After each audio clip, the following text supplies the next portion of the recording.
Bonjour et bienvenue sur Kinédi. Pour ce nouvel épisode, j'ai le plaisir d'échanger avec Mathias Goldberg, un ancien de ma promo à Saint-Maurice. Mathias est kiné en libéral à Lyon et après son master, il s'est lancé dans la recherche et en ce moment même poursuit son doctorat. Mathias va nous parler de sa recherche et de la vie dans un labo avec plein d'autres chercheurs. Il va aussi nous expliquer son sujet de thèse, à savoir l'impact du sommeil sur la récupération, la performance et les blessures. Est-ce que l'entraînement physique le soir a un impact sur le sommeil? Quels sont les outils pour mesurer le sommeil? Quel est l'impact du sommeil sur les blessures? Mathias répond à toutes ces questions et nous décrit aussi les différentes études qu'il a traitées. Avec Mathias, on a aussi échangé sur les études de kiné et ce qu'il aimerait voir évoluer dans l'enseignement de la kiné.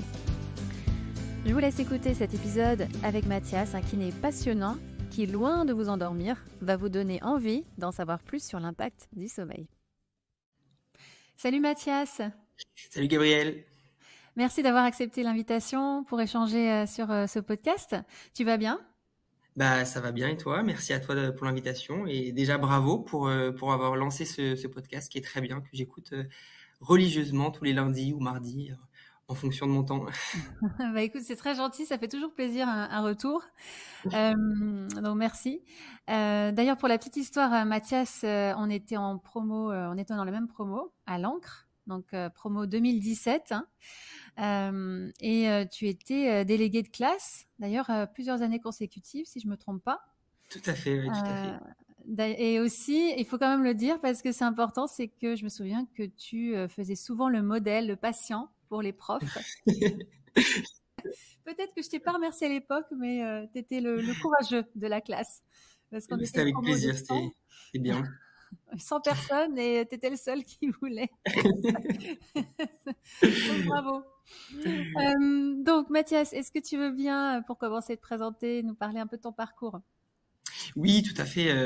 Alors, je suis kinésithérapeute, donc depuis quelques années maintenant. Je suis aussi maintenant doctorant en sciences du sport et peut-être on aura l'occasion d'échanger sur ce point. Et aussi, depuis peu, je fais de l'enseignement à l'école de kiné de Lyon et j'encadre des mémoires, que ce soit en tant que dans les masters STAPS, mais aussi en études de kiné. Okay. Voilà pour les trois casquettes. Oui, STAPS, parce que tu avais fait STAPS au tout début. Hein. Tout à fait. En fait, moi, j'ai commencé mon parcours universitaire en sortant du baccalauréat avec une licence 1 de STAPS à l'université Paris-Est Créteil. Et ensuite, je suis entré du coup à l'Ancre pendant 4 ans. Et ensuite, je suis revenu en STAPS pour faire un Master 2 en optimisation de la performance sportive, parcours recherche, à l'université de Lyon et j'ai fait mon stage au laboratoire interuniversitaire de biologie de la motricité, le LIBM, à Lyon et c'est aussi ici que je fais mon doctorat depuis maintenant un peu plus d'1 an. Ok, tu vas nous en parler un peu plus tout à l'heure, mais juste pour en revenir aux études de STAPS, oui. En quoi, selon toi, elles diffèrent des études de kiné ? Écoute, je pense qu'il y a vraiment différents parcours. Je pense que les études de kiné, on est quand même beaucoup plus appliqué assez rapidement. On est très rapidement mis sur le fait de devoir toucher les gens, pratiquer on a beaucoup de connaissances sur l'anatomie, la biomécanique, alors que STAPS, c'est plutôt l'inverse où progressivement, tu vas aller plutôt sur le terrain et faire des stages un peu plus tard. Et donc ça, c'est déjà un premier point. Le deuxième point, je pense qu'il est important de regarder, c'est que les études de kiné, on est au plus près du patient, on a des patients, hein, donc déjà c'est quelque chose de différent, alors que c'est vrai qu'en STAPS, ils encadrent plutôt soit des étudiants, soit des personnes qui veulent faire du sport, ou soit des collégiens, lycéens, et donc ça c'est un autre point important, ou bien sûr des sportifs de haut niveau, donc ça c'est des choses différentes, et puis après il y a des choses aussi qui se rassemblent avec des enseignements sur l'anatomie, sur la biomécanique, sur la physiologie de l'exercice, où vraiment je pense ce serait vraiment intéressant de coupler, comme nous on a pu faire avec par exemple des études de médecine, de coupler des enseignements avec des stapsiens qui peuvent vraiment apporter des choses aux étudiants kinés et inversement, à mon avis. Oui, c'est intéressant ce que tu dis parce que pour moi, je trouve que les études de kiné sont encore théorique, assez. Alors tu parles du rapport avec le patient, ça c'est vrai. On a beaucoup de stages, beaucoup de pratiques, mais dans les cours, il y a encore beaucoup de théorie. Et j'aurais aimé, je sais pas toi ce que tu en penses pendant les études, mais j'aurais aimé avoir encore plus de cas cliniques. Tout à fait. Et moi, je pense que c'est un des points centraux qu'il va falloir faire évoluer dans la formation de la kiné. Ça va être tu vois, moi, quand on a des étudiants au cabinet, moi, c'est la première chose enfin, des stagiaires au cabinet de kiné, la première chose que j'essaie de regarder, c'est est-ce qu'ils savent faire les mouvements de renforcement musculaire, est-ce qu'ils connaissent l'actif, est-ce qu'ils sont auprès du patient, etc. Est-ce qu'ils savent faire un squat, est-ce qu'ils savent faire des fentes, est-ce qu'ils connaissent les différentes manières de faire des squats, des fentes, comment on utilise les muscles, comment on fait aussi de la planification des charges d'entraînement, des choses comme ça. Et typiquement, ça en STAPS, ils savent faire. Et ça, ils sont très bien formés là-dedans. Et je pense que il va falloir faire évoluer ça de manière assez importante, justement pour avoir ce côté-là d'actif, mais aussi pour avoir plus de cas cliniques et aussi, comme tu le disais, plus de mise en situation sur aussi des techniques qui sont plutôt qu'il faudrait faire avancer un petit peu à mon goût. Oui, oui, oui, tout à fait, oui. Et donc STAPS, si tu étais resté dans la filière STAPS, c'est quoi les débouchés pour ceux qui connaissent pas, hein? Oui, tout à fait. Alors, déjà, la filière STAPS, c'est la filière des sciences et techniques des activités physiques et sportives. Pour ceux dont l'acronyme n'est pas connu. Et donc, il y a différentes possibilités. La voie la plus classique, ou en tout cas celle qui est la plus connue, c'est pour faire professeur de PS, donc que ce soit au collège ou au lycée. Donc ça, c'est le master enseignement, éducation et motricité.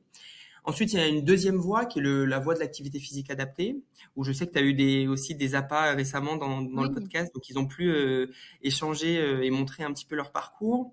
Tu as un parcours aussi de management du sport, où tu travailles dans le management du sport, et tu as le parcours que moi j'ai rejoint à la fin, qui est le parcours plutôt de prépa physique, prépa mentale, et d'entraînement et d'optimisation de la performance. Et donc il y a différents volets selon les facultés, mais ce soit d'analyse vidéo, de la préparation mentale, de la préparation physique, plutôt appliqué soit sur le terrain, ou plutôt en versant recherche, ce que moi j'ai fait.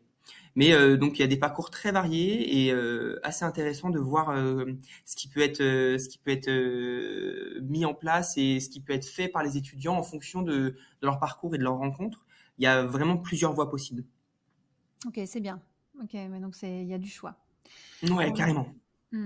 Et toi, qu'est-ce qui t'a donné envie de faire un master STAPS, orienté STAPS? Et ben en fait, moi depuis que j'ai quitté STAPS en L1, j'ai toujours eu l'envie d'y revenir. J'ai toujours eu l'envie d'y revenir. Quand on était en école, on avait la possibilité de pouvoir doubler la troisième et quatrième année. Il y avait certains qui l'avaient fait dans notre promotion, avec un master aussi. Mais les années où nous on avait cette possibilité, il y avait aucun master qui m'intéressait, en tout cas qui m'aurait plu de doubler. Comme j'aurais pu le faire pendant ces années-là de quatrième et cinquième année de kiné, maintenant on appelle ça. Et donc j'ai toujours eu cette envie d'y revenir, et c'est vrai que à la fin du diplôme, je me suis posé la question de comment y revenir, et c'est vrai que j'ai pas tout de suite trouvé le master qui me plaisait, et puis finalement après quelques recherches, quelques échanges avec des étudiants et des enseignants dans différentes facultés, le master de Lyon en fait m'est paru accessible, parce que moi je voulais directement rentrer en master 2 pour éviter de devoir refaire un master 1 puis un master 2. Et le master 2 de Lyon était aussi accessible aux professionnels de santé. Et donc, c'était une voie qui m'intéressait. Donc, c'était le master EOPS, parcours à l'époque MPSI, qui s'appelle aujourd'hui le SMS, mais qui est un master qui est accessible vraiment directement en M2 à Lyon, et qui permet justement à des professionnels de santé et aussi aux STAPSiens de pouvoir avoir un master qui est plutôt du coup sur l'optimisation de la performance, mais versant recherche, avec un stage qui doit être fait en laboratoire. Qui permet vraiment d'avoir ce versant un peu plus recherche, un peu plus d'avoir différentes connaissances aussi sur comment on mène une étude scientifique, comment on fait des statistiques, comment on mène un protocole, que ce soit du dépôt du projet éthique jusqu'à la récolte des données, la publication après d'un article scientifique. Donc c'est ça qui m'attirait, d'être un peu plus sur ce versant recherche, parce que dès le fait d'avoir quand j'ai fait mon mémoire pour nos études de kiné, j'avais déjà envie de poursuivre là-dedans. Donc c'était pour moi une voie assez logique de retourner dans ce côté-là. Super, super. Et t'en es content? J'en suis content.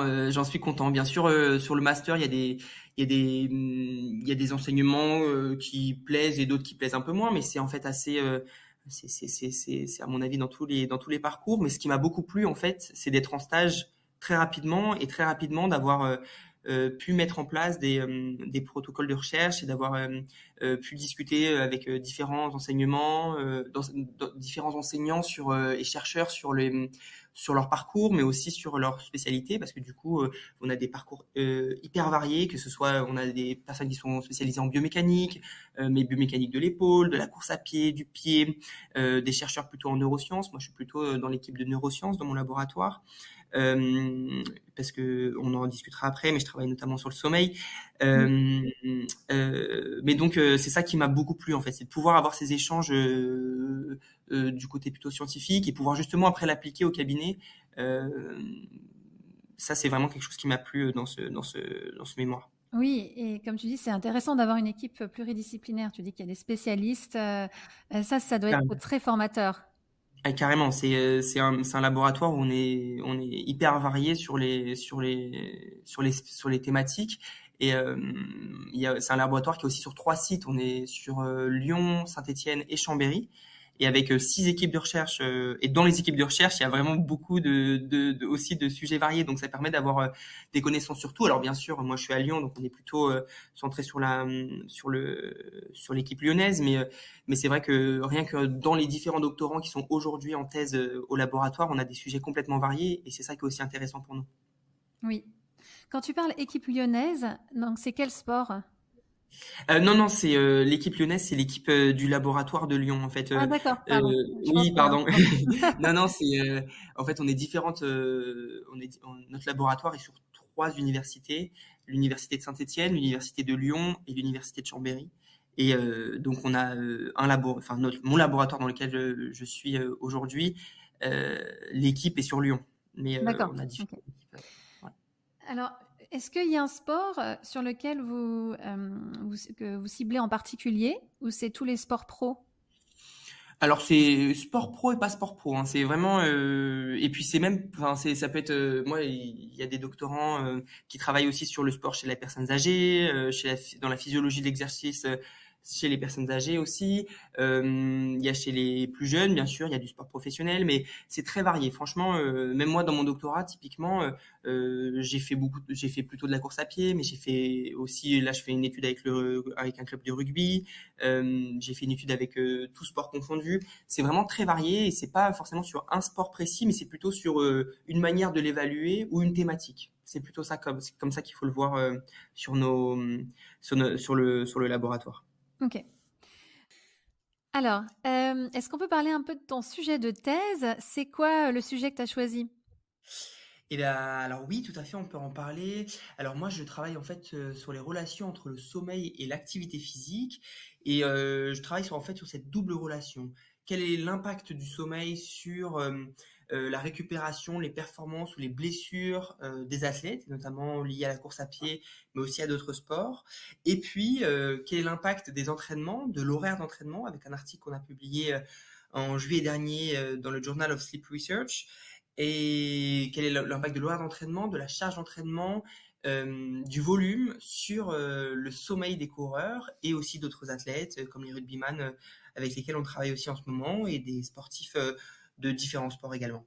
Donc voilà, cette double relation et aussi ensuite, ce qu'on veut travailler, ça va être aussi de savoir comment on peut améliorer leur sommeil en leur proposant des tips pour avec des conseils notamment en hygiène du sommeil pour leur permettre d'améliorer ou d'optimiser leur sommeil, que ce soit en qualité ou en quantité.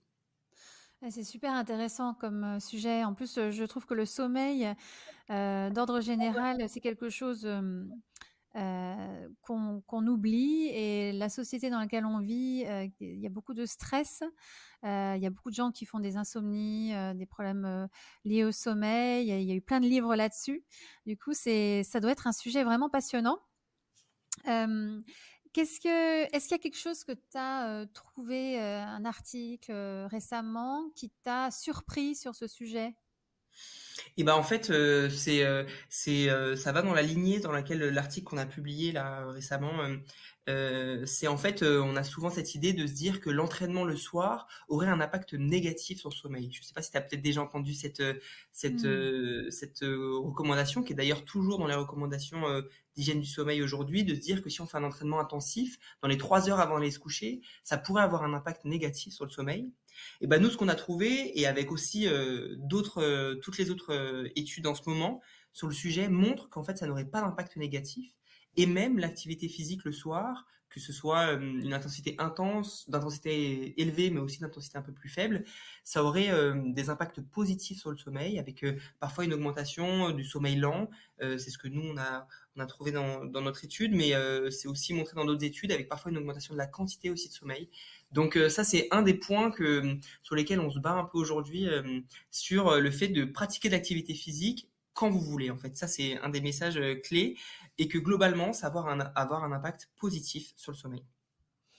Oui, est-ce qu'éventuellement, là, ce que tu disais, donc les croyances avant, comme quoi, si on fait une activité physique, le soir, ça peut impacter le sommeil. Est-ce que c'est lié aussi éventuellement au fait que, les gens mangent après, leur entraînement et donc la digestion, quand on a l'estomac plein, c'est plus dur de trouver le sommeil puisque justement, il y a la phase de digestion ou pas?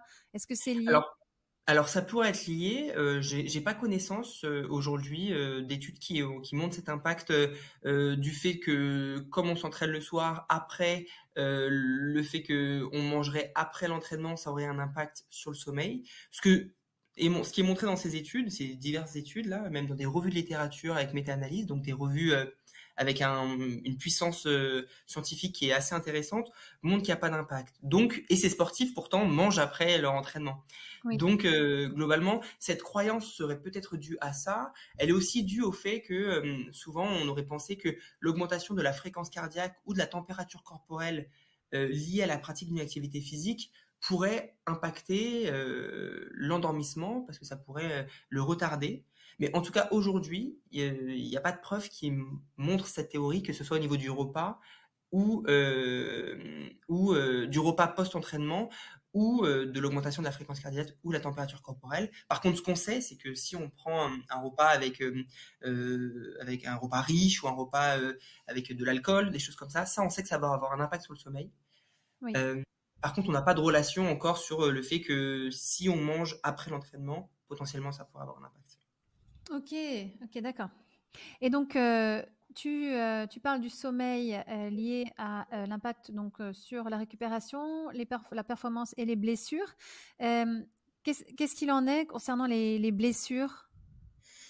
Alors ça c'est une très bonne question. C'est une étude, c'est un très vaste sujet. On sait que les athlètes qui ont un mauvais sommeil pourraient avoir tendance à avoir une plus grande incidence de blessures de manière plutôt rétrospective. Et ce qui serait intéressant de voir, c'est plutôt de manière prospective. Il y a quelques études qui l'ont faite, qui montrent un peu cette relation, mais elle est encore assez faible, ou en tout cas il n'y a pas de preuves scientifiques de très grande qualité.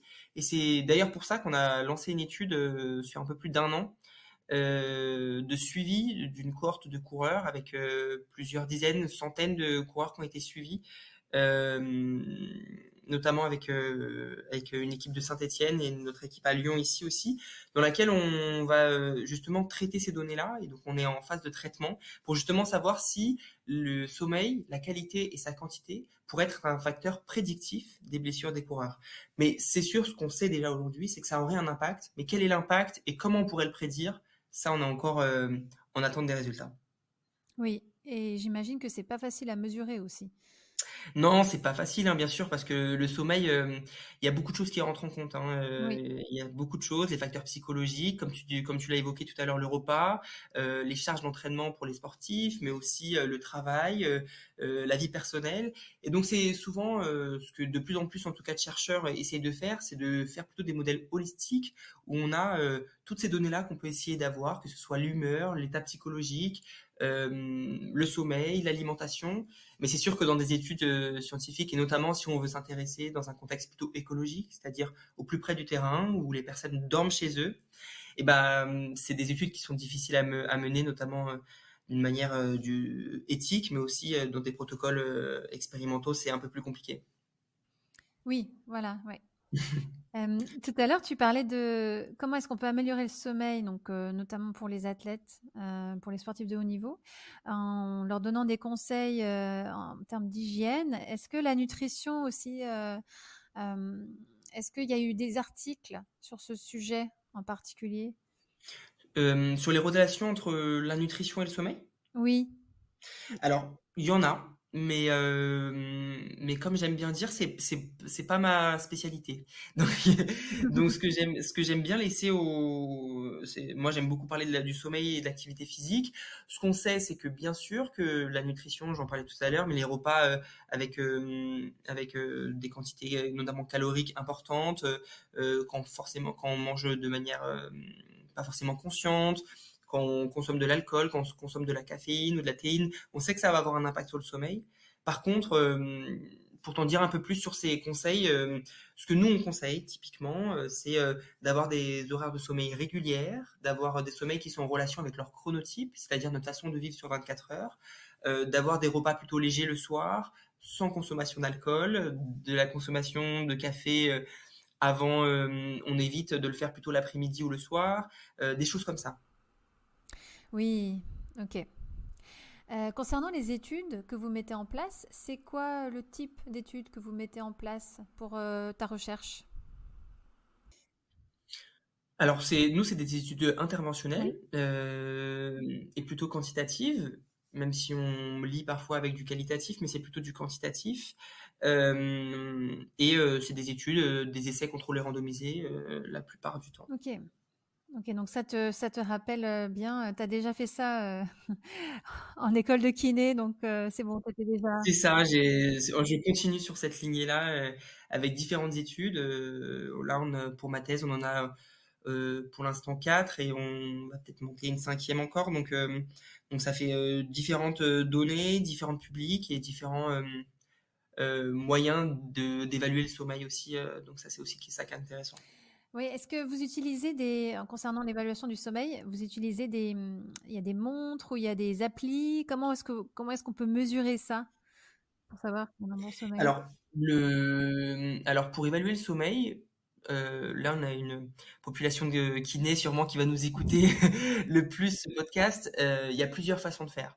Le gold standard, la méthode la plus classique, la plus standard pour évaluer le sommeil, c'est la polysomnographie à l'hôpital. Donc on dort une nuit à l'hôpital avec tout un tas de capteurs, de l'électroencéphalographie, et on évalue l'activité du cerveau, le mouvement des yeux, la fréquence cardiaque, la fréquence respiratoire, tous ces variables. Mais c'est quelque chose qui coûte cher et qui est pas très accessible et surtout qui ne reproduit pas forcément la réalité du terrain. C'est-à-dire qu'on ne dort pas dans notre lit et pas forcément avec les gens avec lesquels on dort. Donc ça, c'est une méthode qui est surtout utilisée aujourd'hui dans les études fondamentales ou pour diagnostiquer des pathologies plutôt en médecine. Ensuite, il y a ce qui a été développé récemment, il y a des casques justement d'électroencéphalographie qui permettent d'avoir ces données d'activité du cerveau à la maison de manière ambulatoire. Et donc ça, c'est une des parties de mes études de thèse. On utilise ces casques du sommeil. Et aussi, on peut utiliser des montres qui s'appellent. On peut utiliser des aximètres, mais ce sont des accéléromètres avec 3 axes. Mais on peut aussi utiliser des montres connectées. Alors, elles sont plus ou moins validées dans la littérature, même si aujourd'hui leurs algorithmes se précisent un peu plus. Mais avec ces montres-là, on peut avoir que la quantité du sommeil et l'efficacité du sommeil. Mais par contre, on ne pourra pas avoir, ou en tout cas pas de manière précise, l'architecture du sommeil. Si on a plutôt du sommeil lent ou plutôt du sommeil paradoxal, en tout cas, les données en tout cas sont pas forcément très fiables. Et enfin, donc ça c'est pour les données objectives, et puis on a les données subjectives qui sont vraiment pas à délaisser, et ça en tant que kiné on peut vraiment les utiliser avec des questionnaires tout simples d'évaluation du sommeil, d'évaluation de la qualité, de la quantité, que ce soit soit de manière régulière, hebdomadaire, ou plutôt sur le mois. Il y a différents questionnaires qui existent et qui d'ailleurs peuvent être utilisés en bilan de kinésithérapie. Moi, tous mes premiers patients que je vois en bilan, je leur pose des questions sur le sommeil, que ce soit sur leur qualité, leur quantité, à quelle heure ils se couchent, s'ils se réveillent la nuit, s'ils ont un bon ressenti du sommeil au matin. Ça, c'est des questions qui sont hyper intéressantes à poser pour moi, selon moi, même en kinésithérapie. Oui, oui, oui, oui, c'est vrai que c'est intéressant et dans le bilan, dans l'anamnèse, parfois on oublie de poser cette question, est-ce que vous dormez bien? Est-ce que vous vous sentez reposé quand vous vous levez le matin? C'est des Tout questions à fait. importantes à poser, ouais. Ouais. Et pourtant, on sait que les relations entre douleur et sommeil sont vraiment Oui, essentielles. On sait qu'un patient qui va dormir mal ou qui va dormir peu oui, va ressentir plus de douleur. Et inversement, on sait que les douleurs peuvent aussi avoir un impact sur le oui, sommeil. Donc c'est quelque chose qui est vraiment important parce qu'on sait que le sommeil, c'est le premier facteur de récupération. Donc la récupération sportive, dans la performance bien sûr, mais aussi dans la récupération pour nos patients. Quand on fait faire des exercices. Donc c'est vraiment un élément clé à mon avis à prendre en compte dans notre prise en charge en kiné auprès de nos patients. oui. Ah, c'est super intéressant comme sujet, on pourrait en parler pendant des heures. C'est clair. Mais en tout cas, sujet passionnant. Bah, bravo en tout cas. Merci. Et alors, tu enseignes aussi en école de kiné, c'est ça? Tout à fait. Je participe à l'enseignement à l'école de kiné de Lyon depuis cette année pour on appelle ça maintenant les MK2 et les MK3. Mhm. Alors, t'enseignes quoi comme sujet? Alors cette année justement, j'enseigne une matière qui en fait on travaille sur les méthodes innovantes et en fait on travaille avec les étudiants à essayer de connaître ces méthodes, de voir ces méthodes qui arrivent de plus en plus avec les nouvelles technologies, ce qu'on voit beaucoup sur les réseaux sociaux et on essaye de regarder d'être critique vis-à-vis de ces méthodes, sans dire que c'est bien ou pas bien, mais plutôt d'avoir une évaluation plutôt avec EBP, c'est-à-dire de savoir ce que pense le patient de cette technique, est-ce que ça lui fait du bien, est-ce que ça lui fait pas du bien, ce que pense le praticien qui utilise cette technique, pourquoi il l'utilise, dans quel cadre, et comment ça peut être utilisé, avec quels résultats selon lui, et ensuite ce qu'en dit la littérature. Et donc avec ces étudiants, bien sûr, je leur rappelle comment faire de la recherche d'articles, comment bien lire les articles et comment être critique aussi sur ces articles. J'étais encore avec eux hier après-midi justement pour avoir cette question-là, savoir comment on fait pour se dire est-ce qu'un article est de bonne qualité, comment il est construit. Ça, c'est des choses que j'évoque avec eux. Ouais, oui, oui. Ça leur apprend, j'imagine, à avoir un raisonnement, à prendre de la distance par rapport à leur pratique, et chose qui est importante, hein. Tout à fait. Ouais, à se poser des questions. Déjà, ils travaillent en groupe, Mmh. donc déjà, ça leur permet d'échanger entre eux Ouais, et d'avoir aussi différentes approches. Il y en a forcément en stage qui ont vu cette technique et qui ont vu que ça marchait bien sur tel patient, et puis d'autres qui connaissent pas la technique. Donc déjà, ça permet d'avoir ce retour. Et ensuite, ça leur permet tout au long de l'année d'avoir ce regard critique vis-à-vis de cette technique, sans forcément dire qu'elle est bonne ou pas bonne. On n'est pas forcément là pour ça, mais plutôt pour se dire, OK, comment ça fonctionne et qu'est-ce qu'on sait aujourd'hui vis-à-vis de la littérature et de l'expérience des praticiens et de l'expérience des patients. ah ouais, c'est vraiment intéressant ça. Mmh. Oui, c'est assez sympa ces cours-là. En tout cas, ce qui me permet aussi de rapprocher vis-à-vis de mon activité de doctorant et aussi de leur transmettre cette envie d'aller creuser un peu plus. Et c'est assez sympa ces cours. Oui. Toi, qu'est-ce que tu aimerais voir évoluer dans l'enseignement de la kiné en France, dans les écoles? Alors, beaucoup de choses. En vrai, je pense qu'il y a des choses qui sont très bien et il y a des très belles évolutions. On a pu, nous deux, les suivre et je pense que c'est très bien sur le raisonnement clinique, sur la mise en place aussi de différents modules de traitement de la douleur, des choses comme ça. Mais moi, ce qui me manque le plus et ce qui, je pense, manque dans la formation, c'est le traitement actif Mmh. et de savoir exactement comment planifier des entraînements, comment planifier une séance de rééducation, des séances de rééducation dans un cycle de rééducation. Comment bien effectuer les gestes techniques, que ce soit tout simplement comment on fait un squat, comment on fait des soulevés de terre, comment on fait des fentes, si on a différents types de fentes, on recrute quels muscles, dans quelle course, etc. Ça, c'est des choses qui, à mon avis, manquent aujourd'hui et pourtant, en tout cas, moi, c'est 80-90% de ma pratique aujourd'hui, cette pratique active et en fait, on l'a assez peu fait. Oui. Donc ça, c'est moi ce qui est quelque chose qui me manque et c'est sûr que je pense que c'est intéressant que ça se développe à l'école. Et puis aller plus encore plus aller chercher dans les facteurs biopsychosociaux qui me semblent aussi des choses très pertinentes et on est en train d'y aller dans les écoles hein, on est en train d'y aller mais typiquement sur on parlait tout à l'heure du sommeil mais du sommeil, du stress, de l'alimentation, du mode de vie, toutes ces choses-là où on sait que ça va avoir un impact sur notre éducation et pourtant aujourd'hui on a un peu de mal en tout cas à savoir comment bien l'évaluer. Souvent, on dit que ce serait bien d'évaluer ça, mais comment on le fait et comment on le met en place. Et tout ça va bien sûr aller aussi dans la communication. Et ça, je pense que c'est aussi une des clés qui va aussi apparaître. Oui. Moi, je passe aussi beaucoup de temps à échanger avec mes patients, à discuter. Souvent, on prend une feuille, un stylo, on échange, on discute, on fait des dessins pour savoir l'évolution de leur douleur sur le temps, pour leur montrer que, regardez, ça a avancé en fait. Au début, vous étiez à 7 sur 10, maintenant vous êtes à 2 sur 10, et puis en plus, elle vient moins fréquemment, votre douleur. Et donc, ça permet aussi aux patients de prendre confiance en eux. Et ça, je pense que c'est des éléments clés qui serait important à mon avis à développer dans l'enseignement. Oui, oui, ça me fait penser un petit peu à l'entretien motivationnel, construire une Tout à fait. relation, thérapeutique avec le patient. Bon, on l'a un petit peu vu, on l'a un peu parcouru à l'école, mais voilà, il y a quand même tout un aspect, comme tu disais tout à l'heure, biopsychosocial, tout vraiment tout intégré, notamment quand on fait de l'interrogatoire, le bilan. Tout à fait. Moi, je pense qu'il faut un rééquilibrage en fait, Oui, parce on l'évoque, mais on passe tellement d'autres temps, des heures à faire d'autres choses oui. qui, à mon avis, aujourd'hui devraient prendre un peu moins de place, qu'il serait important d'avoir ce rééquilibrage euh, dans l'enseignement. Oui, oui, oui, oui, je suis d'accord avec toi. Comment est-ce que tu organises tes journées? Puisque donc, tu fais de la recherche, tu enseignes et tu es en cabinet. Comment tu fais? Oui, et ben en fait, alors mes journées, je vais plutôt te parler peut-être d'une semaine type parce Oui, que mes journées varient en fait en fonction de si je suis au cabinet ou pas.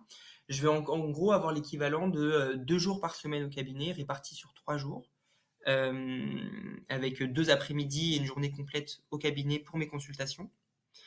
Et je vais ensuite avoir le reste du temps qui est dédié pour ma thèse notamment, et puis parfois à l'enseignement et à l'encadrement d'étudiants en mémoire de kiné ou en mémoire de master en STAPS. Donc ça va être plutôt être ça, 2 journées, l'équivalent de 2 journées au cabinet et 3 journées en thèse dans lequel on va avoir de la lecture d'articles, de la mise en place de protocoles de recherche, de l'écriture de projets pour des comités d'éthique, du traitement des données, et puis après, de manière plutôt épisodique, on va avoir la participation à des congrès scientifiques, euh, ou, euh, ou encore la publication ensuite d'articles, si ce qui arrive un peu moins souvent, mais ce qui doit arriver pour pouvoir publier ensuite une thèse. Mmh. OK, donc c'est un agenda bien rempli. Oui, c'est bien rempli. Ouais, C'est bien rempli, mais c'est hyper varié et c'est aussi ce que je cherchais, ça me convient bien pour le moment. ouais. Qu'est-ce que tu sais déjà ce que tu vas faire quand tu auras terminé ta thèse? C'est quoi dans l'idéal, ce que tu aimerais faire après? Bah, c'est une grande question qui est aujourd'hui, parce que je commence un petit peu à avancer dans ma thèse, même si il me reste encore 2 ans, hein, j'ai encore un peu le temps de voir venir. Ouais.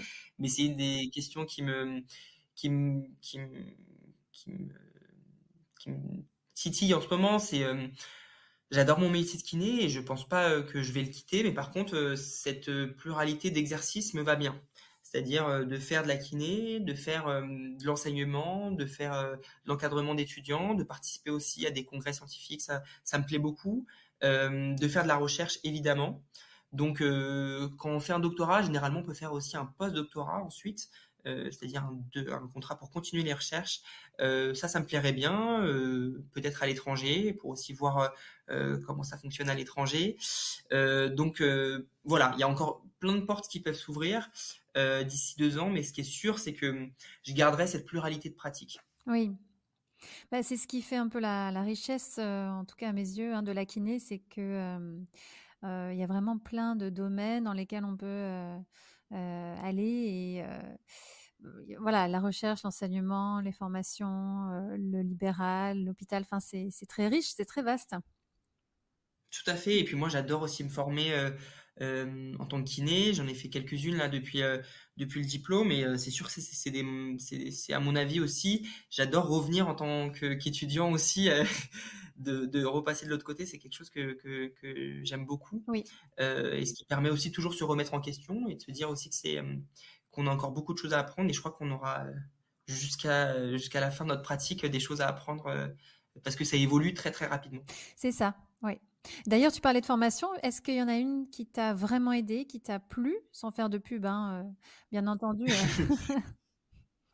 Alors, moi, j'ai fait les formations de la clinique du coureur qui m'ont beaucoup plu parce que c'est sûr que sur la quantification du stress mécanique, de la charge, c'est quelque chose qui aujourd'hui que j'applique au quotidien en cabinet. Et puis, il y a une formation sur les traitements des neuropathies et des syndromes calanaires fait par Brian Littré qui pour moi a été vraiment une formation très très importante et très très riche. Donc je la conseille beaucoup. Je sais que beaucoup de monde veulent la faire et qu'elle est très surbookée. Donc ceux qui ont la chance de la faire, je vous conseille beaucoup. Et puis tout récemment, j'ai fait une formation aussi en e-learning. Donc c'est quelque chose qui aussi m'intéresse quand on n'a pas forcément le temps de se déplacer en formation sur les lombalgies chroniques faites par Thomas Osinski. Mhm. Et qui pour moi était aussi très très intéressante, qui est assez courte, donc qui peuvent se faire, je crois que c'était 7 heures de formation, qui est d'ailleurs remboursée par DPC. Donc si jamais les kinés veulent l'utiliser, ça peut être aussi mis en place. Et je l'ai trouvée aussi très très intéressante sur justement l'éducation aux neurosciences de la douleur, comment on discute avec des patients qui ont des lombalgies chroniques et comment on fait pour les éduquer à leur douleur qui s'installe et on fait en sorte qu'elles disparaissent ou en tout cas qu'ils puissent mieux vivre avec. C'était vraiment une formation très très intéressante que j'ai faite il y a 2 ou 3 semaines, il me semble. Donc voilà, pour ces 3 formations. C'est bien, tu trouves toujours le temps de te former avec tout ce que tu fais. Bravo. Bah, j'essaye. Mais oui, c'est bien, il faut.